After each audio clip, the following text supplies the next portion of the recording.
Perfect Turd Podcast, episode 41, Lamar, part of our Halloween Extravaganza month. Yeah, Halloween. Yay. My Yep. excitement is through the roof.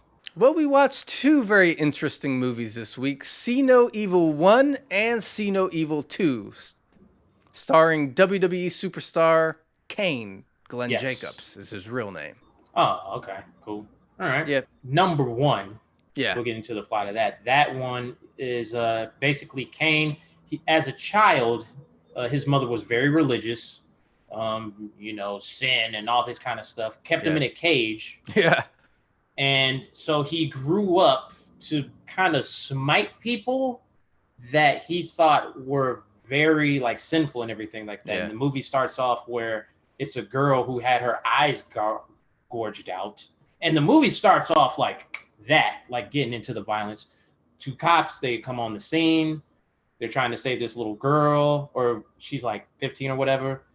One of them gets killed. The other one loses his arm, but he manages to shoot Kane. And then it jumps to him later on. He's kind of a hero. He probably just moved away from active duty to be more of like a security corrections guard. Or something. Corrections. Yeah. And him and this woman are taking, the boys and the girls. They're meeting up at a very spooky house. Yeah. Juvenile delinquents, like. And that's the thing. Juvenile delinquents in a very spooky house, and it's like they've never seen a horror movie before. And they go to this house, and guess who's there?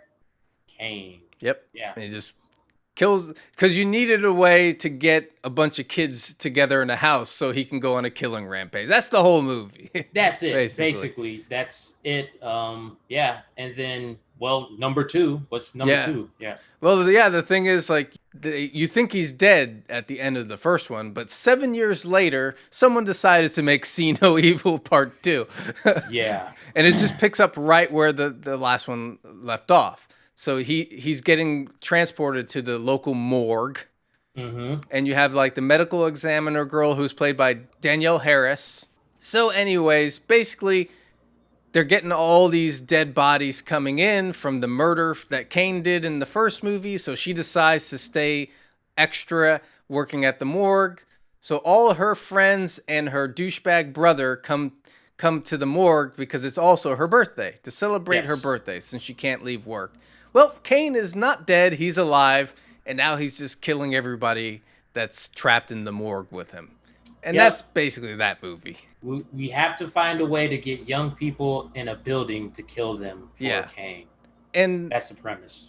So that's the plot. Now, to go into more detail with that, what you just said with the young people trope. Of course, in the second movie, you have this girl that's obsessed with killers and dead bodies, and it turns her on. So she starts having sex in the morgue while Kane is there. And of course, Lamar, as you know, if you have sex in a movie, in a horror movie, you're the first to die. Oh, yeah. You're going. Yep. I hope it was good. Yeah. Yeah. So there's that. And that's the thing about these two movies. There's nothing new here. It's all Halloween. It's Friday the 13th. It's you can even say it goes back to Psycho with the crazy mom. And that's the crazy thing about it. I was expecting more brutality from him, because he's freaking huge.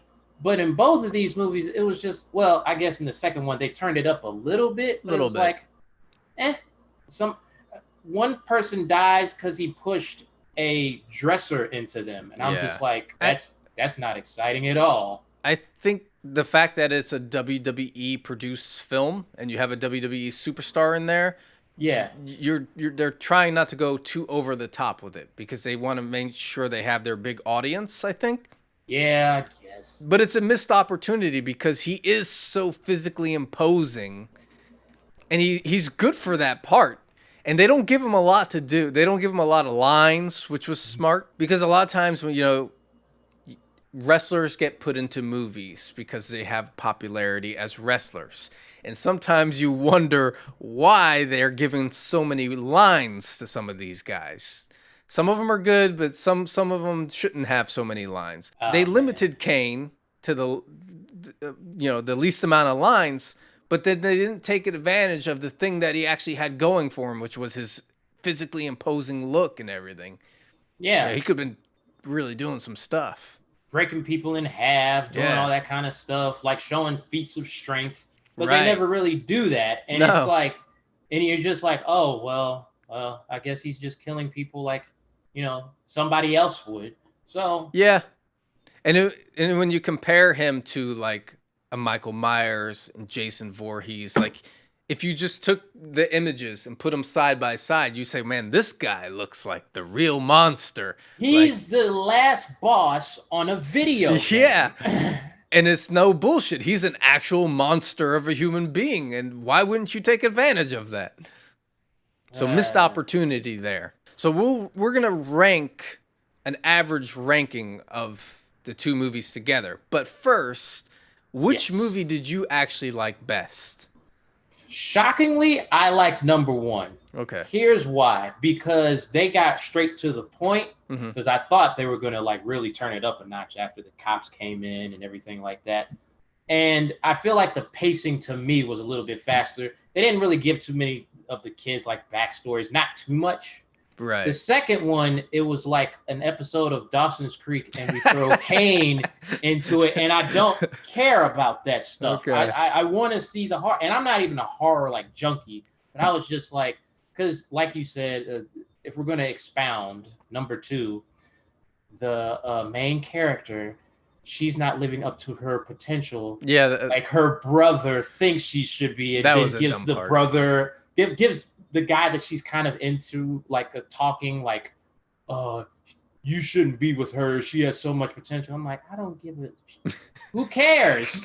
Where's Kane? Yeah. Where is he? So for me, I like the first one because it was just a little bit quicker. It got to the point of being a horror movie. Okay. So that I preferred the first one. I actually liked the second one. And okay. Like you said, yeah, it did have a little more setup and a little more backstory on the stupid characters. But I felt like once it did get going, like it was moving faster for me. Like because they were running around in the morgue and stuff, and he was more just that. So yeah, I don't know. I just liked it, but not by much. Oh well, yeah. But yeah, I liked the second one slightly better. Yeah, and I mean, it's not too much more you can do because it's the same premise. Right. Like we said, young people stuck in a building with Kane. Well, that's interesting too because with the Halloween movies, with the Friday the 13th movies, you always think they're dead, but they always find a way to bring them back. Yeah. Which is what they did with these two movies. Technically, they left it open again, so they could make more. But I guess we'd have to send Kane into space or something because you're not going to get anything new out of this. We had a broke down apartment building for the number one. Yeah. Then you have him in a morgue. Yeah. What would it be? Like a stadium or something like that? Like the next movie? Like, I don't know. Like I said, he goes into space. He goes into school. He could go to space. He could go to school. Ooh, I got one. On a college campus. What? I got one. This would be funny though. What happens if he ends up in like a wrestling place? He's fighting, killing wrestlers. And you know what, Joe? That would make sense because he's so big. Yeah. Anyways, okay, ranking. How would you rank the two movies on an average score? Average score, I would say, honestly, like, okay, number one, 3, 2 is a 2.5. So I guess, and excuse my math because I don't feel like calculating it. I guess like altogether like a 3.25. Like it's like, like. It's missed opportunity. They could have did so much more with Kane being so big. Right. You might like it if you're into horror. For me, it was just like, meh. It wasn't terrible, but it was just, meh. Yeah. So. Yeah. For me, it's just I find they're just bland. These movies are bland. It's like I might as well just watch Halloween or Friday the 13th because I've seen this before. Yeah, and like I said, we touched on all of this missed opportunity with Kane. I'm going to give it my average score of 2. Oh boy, dang, you didn't hold anything back, It's- Joe. Okay, It's gotcha. between a 1.5 and a 2.5. It's a 2. Oh, okay. Wow. Yeah, to me, these movies were just bland. I was not really that entertained. So, yeah. And they had the production value. Yeah, it looked good. It You looked had well. good Yeah. sets and everything. It just seemed like a missed opportunity on every level. Like, it wasn't exciting. It wasn't gory. It wasn't anything. Well, that wraps this episode up. But next week, Lamar, we continue the Halloween Extravaganza. What do we got? Something special. Well, we're going to talk about something that's been long forgotten in the Halloween genre. Werewolves. Werewolves. We're comparing 3 movies, Joe. And we have to say this. We didn't know that you could use werewolves in this way. Like, in certain movies. So there's going to be an definitely look interesting at it. one. Yeah, totally. Yeah. Cool, So- yeah. Like and subscribe to the channel. Right on. Well, Perfect Turd Podcast, episode 41. Peace. Deuces.